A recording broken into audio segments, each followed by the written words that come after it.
가끔 한국 TV를 보면 자연에서 사는 사람들의 그 프로그램을 보여줍니다. 뭐 산에서 산다. 그 산속에 거하면서 시냇물로 밥도 해먹고 자연의 삶을 즐기는 것을 보여줍니다. 세속적인 문명이 아니라 이 대자연의 품에 사는 것이 오래 건강하게 사는 것이다. 그렇게 은근히 광고하기도 합니다. 이것을 우리가 좀 유식한 말로는 자연적 낭만주의라고 말합니다. 자연으로 가면, 과거의 시간으로 가면 공해도 없었고, 그러니까 오래 살 수 있고 건강하게 살 수 있다. 그런데 여러분, 조선시대 때 평균 수명하고 지금 우리가 사는 평균 수명 비교해보면 2배 이상이나 된다 그럽니다. 자연적 낭만주의죠. 사실주의가 아니라 환상을 갖고 있다 이 말이에요. 그래서 이 자연적 낭만주의에 가장 영향을 많이 받은 사람들이 환경운동하는 사람들입니다. 아무것도 하지 말자. 아무것도 하지 말자 그러면 굳이 뭐 환경운동을 말을 안 해도 뭐 누구나가 다 할 수 있는 거 아닙니까? 여러분 누구나가 다 말할 수 있는 거 아닙니까? 아무것도 하지 말자. 환경운동을 하는 사람이라면 대안을 갖지 않으면 말을 못합니다. 사회에서는. 개인적인 차원에서는 말을 하지만 얼터너티브, 어떤 대안이 있느냐 이거 없이는 사회적으로는 말을 함부로 해서는 안 됩니다. 뭐 개인적으로야 우리가 말을 뭐 많이 하기도 하고 그렇습니다만은. 그 사람들은 자연을 해소해서는 안 된다. 더 이상 개발해서는 안 된다. 목청을 높이는데 여러분 정작 산속의 시냇물의 세균과 병원균을 검사했더니 장난이 아니에요.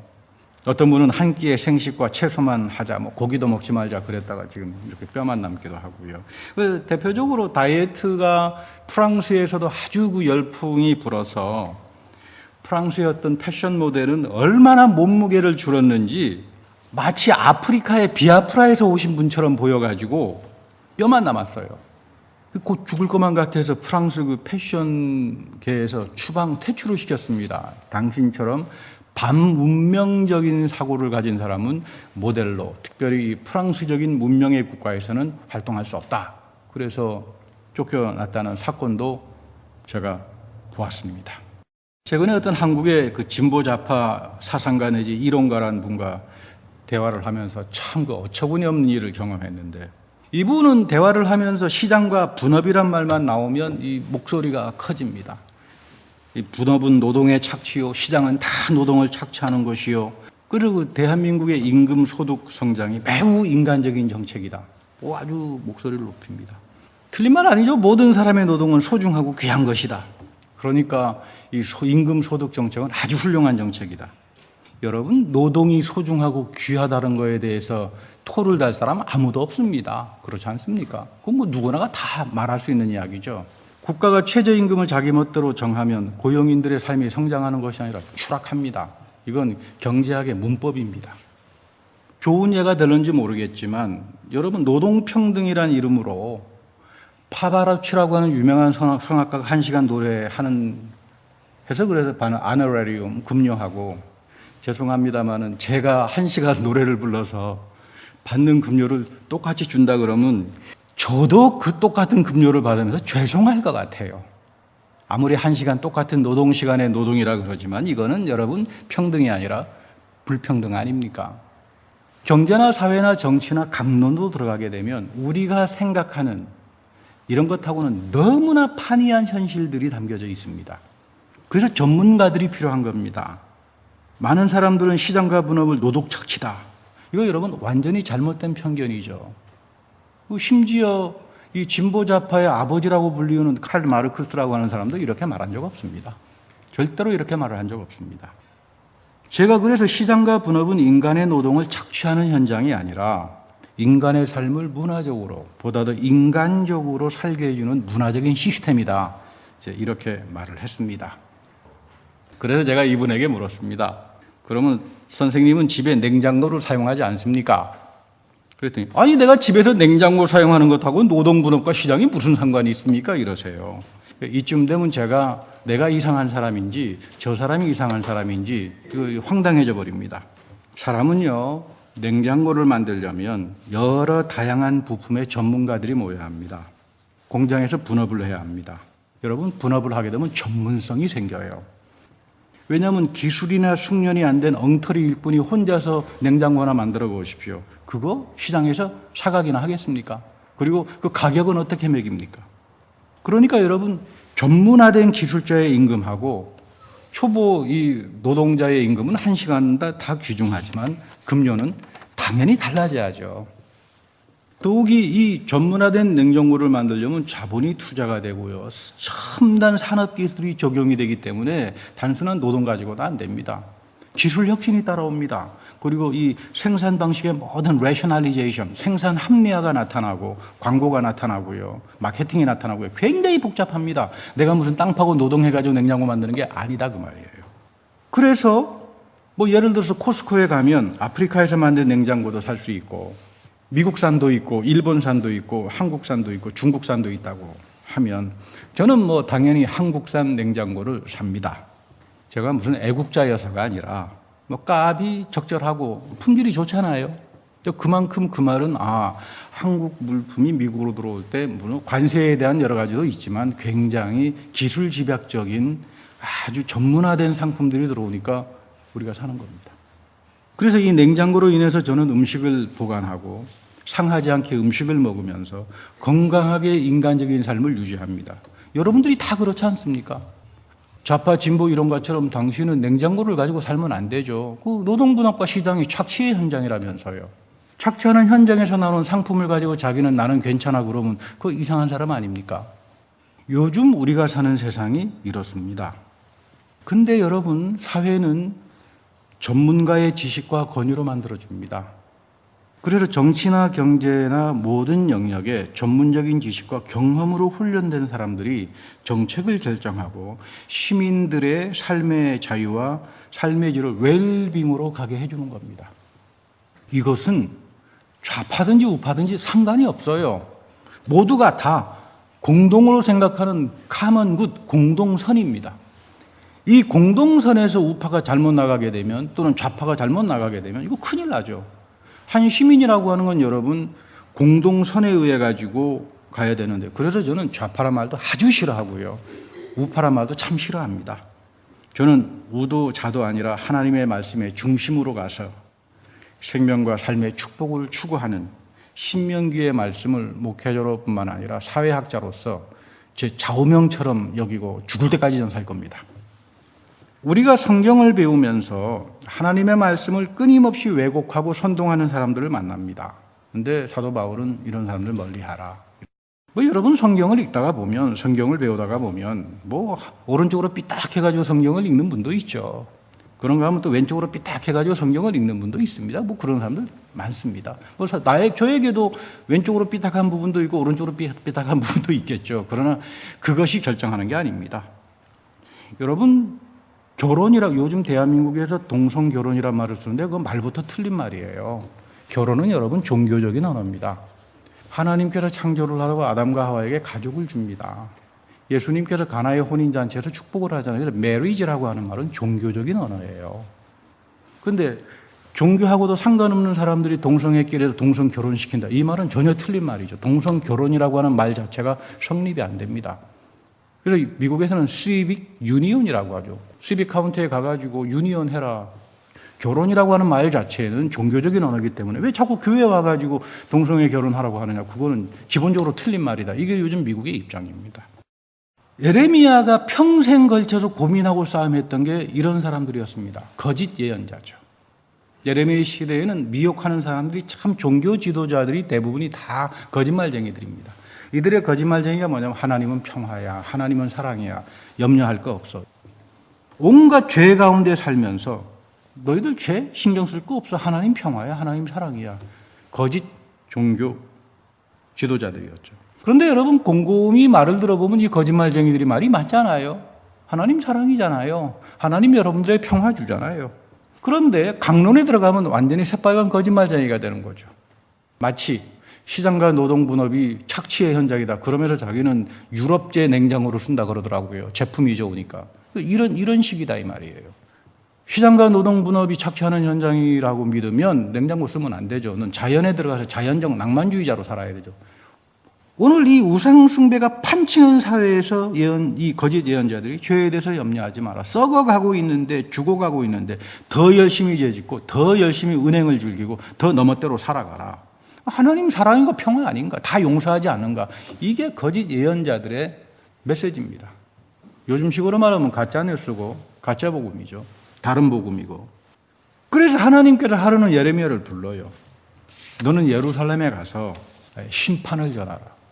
참 이런 거 보면 하나님께서 참 좋으신 분이에요. 얼마나 하나님이 답답했으면 너 가서 심판 전해라. 종교 지도자라고 하는 것들이 내 말을 가지고 다 왜곡시켜버리고 다 거짓말을 한다.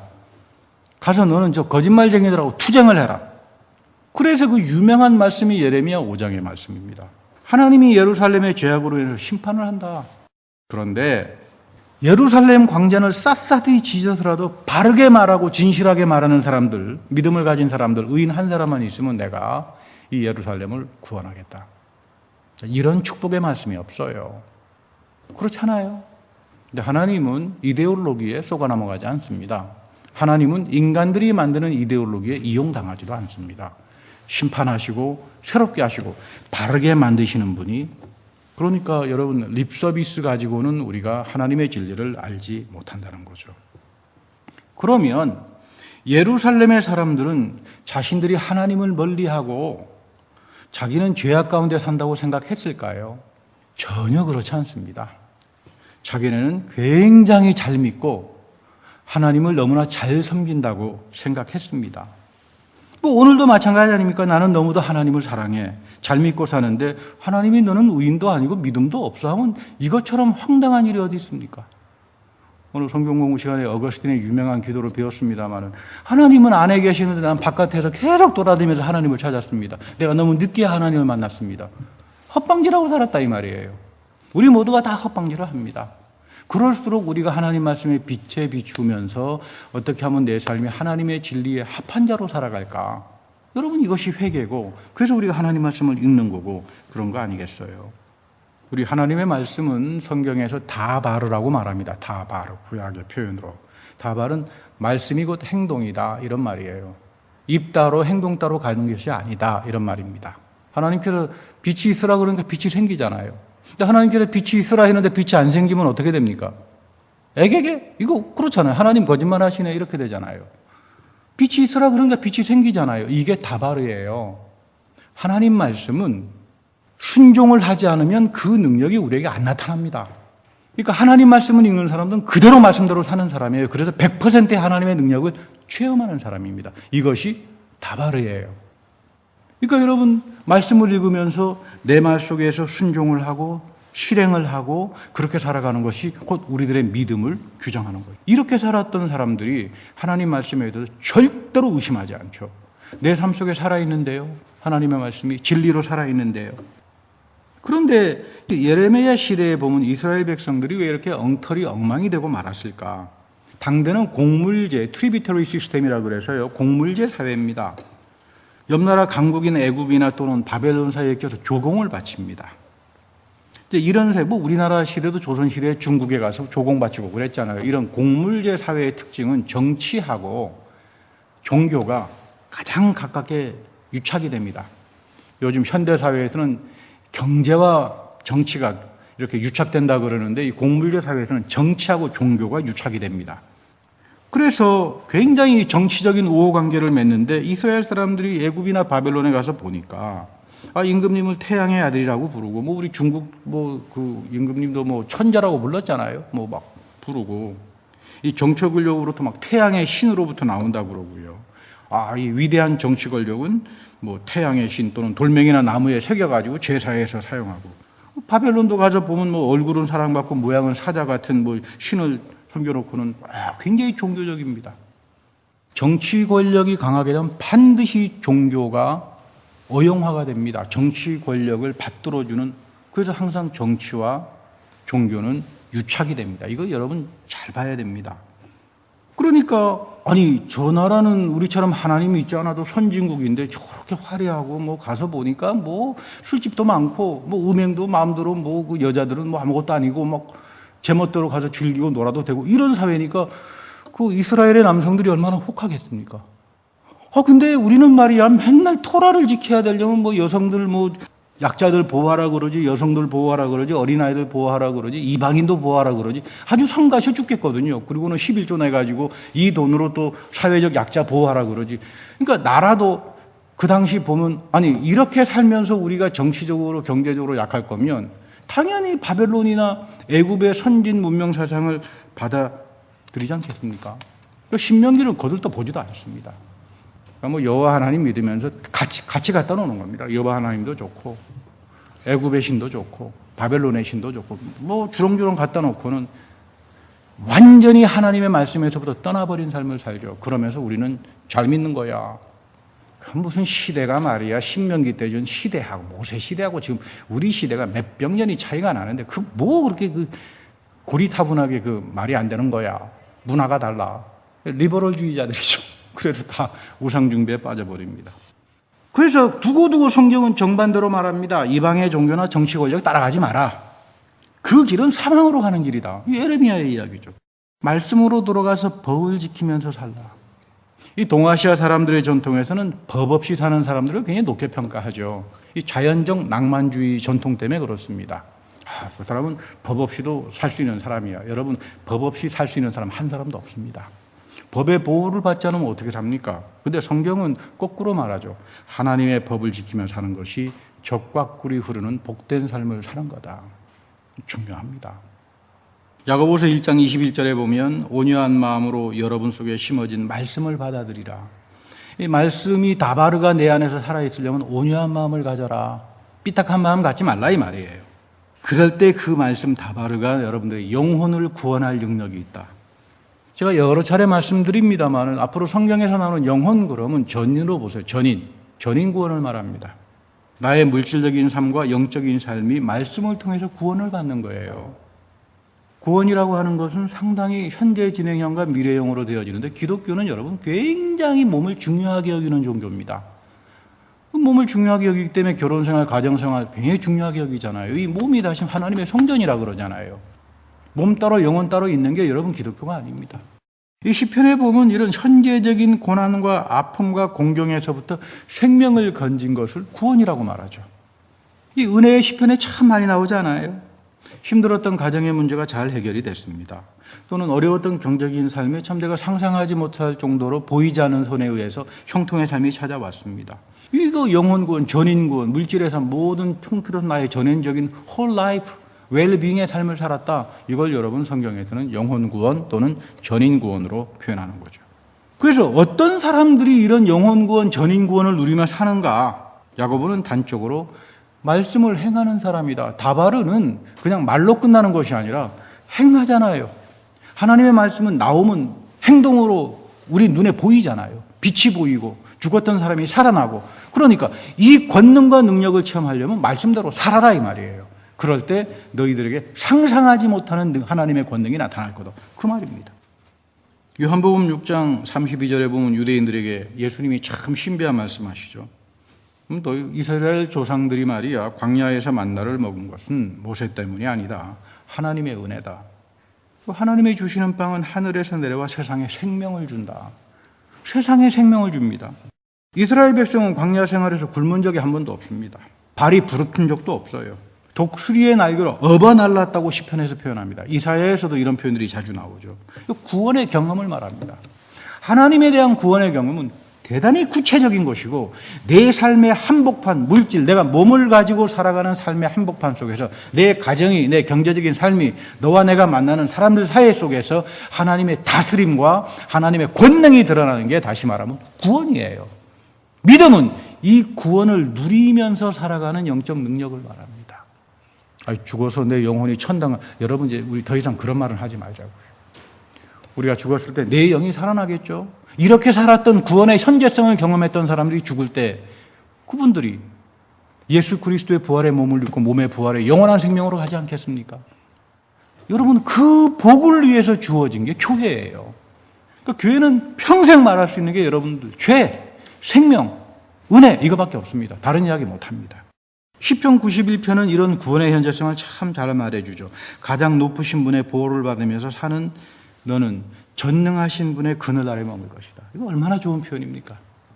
여러분들이 가장 높으신 분의 보호를 받고 살아요. 전능하신 분의 그늘 아래에 있다. 여호와 이레 아닙니까?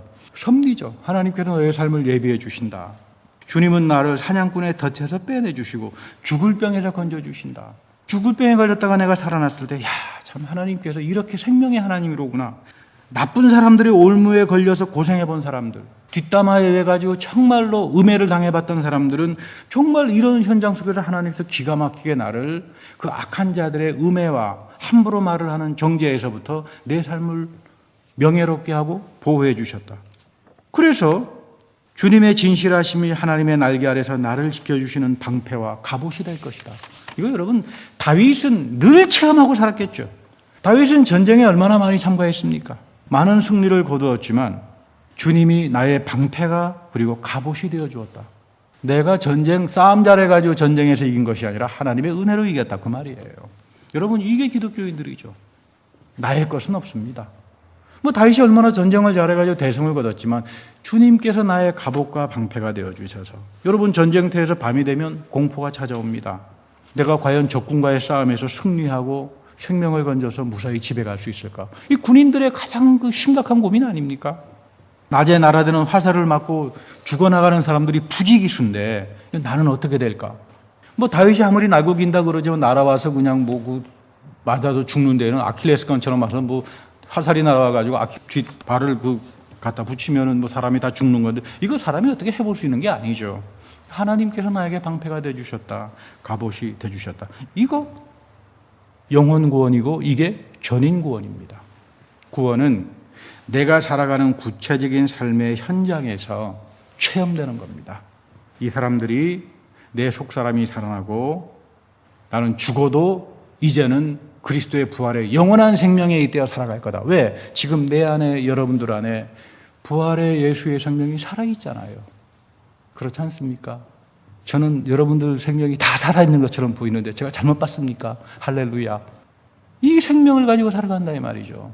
이런 사람들이 마지막에 그리스도의 손을 잡고 몸의 부활의 영광으로 가는 거 아니겠어요?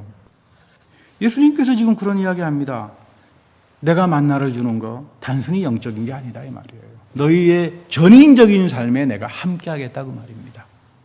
내가 너희들의 전인적인 삶 속에 우리의 몸 하나님이 주신 것이고 정결하게 살아가는 것이고, 예수님께서 생명을 주고 이 만나를 먹고 사는데, 하나님께서 만나를 주시는 게 광야의 시대만 끝난 것이 아니라 이제 예수 그리스도 안에서 성만찬과 말씀을 통해서 이어진다.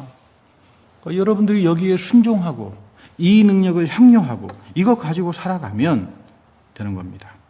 이런 사람들이 바로 야고보가 이야기하는 온유하고 정결한 마음으로 주님의 말씀을 사랑하고 주님의 말씀을 경건하게 대하고 이렇게 살아가는 사람들에게 이 능력이 주어집니다. 그러니까 여러분, 가장 불행한 사람은 자기에게 미혹당하는 사람이에요. 나는 굉장히 실력이 있다고 생각했는데 알고 보니까 자기 스스로 기만당합니다. 이 자기 기만당한 사람의 대표가 성경에서는 교만한 사람이라고 부르죠. 이 자기 기만의 대표, 교만한 사람을 성경에서는 원죄라고 부릅니다. 이 원죄는 우리에게 깊숙이 들어와 있어요. 이게 아담과 하와의 죄악입니다. 그러나 성경은 교만은 패망의 선봉으로 간다. 개인의 삶도 원죄가 들어와서 나를 교만하게 만들면 자기 스스로에게 미혹당하듯이 인간이 살아가는 사회도 사람을 기만하고 속이기 시작하면 결국은 망하는 길로 가는 거예요. 그래서 기독교인들은 말을 소중하게 합니다. 정직하게 합니다. 대안이 없으면 말 안 합니다. 그리고 이 정직한 말을 통해 가지고 사회를 바꿔나갑니다. 그래서 오늘 가장 높으신 하나님의 보호와 사랑, 그분의 말씀의 능력을 체험하는 사람으로 살아가는 사람들이 구원을 경험하는 사람들이고 믿음의 사람들이고, 그리고 하나님께서 이들과 함께하는 형통의 사람이 되는 겁니다. 여러분 모두가 이런 하나님의 말씀의 능력을 체험하며 살아가는, 구원의 능력을 체험하고 살아가는 귀한 분들이 되기를 축복합니다. 다 같이 기도하겠습니다. 사랑과 은혜 하나님, 우리에게 주의 말씀을 깨닫게 하시고 그 말씀을 사랑하고 존중하며 내 삶 속에서 목숨처럼 아끼며 살아가게 하옵소서. 우리가 사는 세상에는 원죄가 있고 이 원죄가 거짓과 자기 속임수와 기만으로 나타나고 사람들을 선동하는 지식으로 나타나지만 말씀의 진리에 깊게 서서 세상을 향하여 예할 것은 예하고 아니요 할 것은 아니요 하는, 그래서 하나님이 베풀어 주시는 그 구원의 놀라운 신비와 권능을 체험하고 살아가는 그런 귀한 주님의 백성들이 다 되게 하여 주옵소서. 우리 구주 예수 그리스도의 이름으로 감사하며 기도드립니다. 아멘.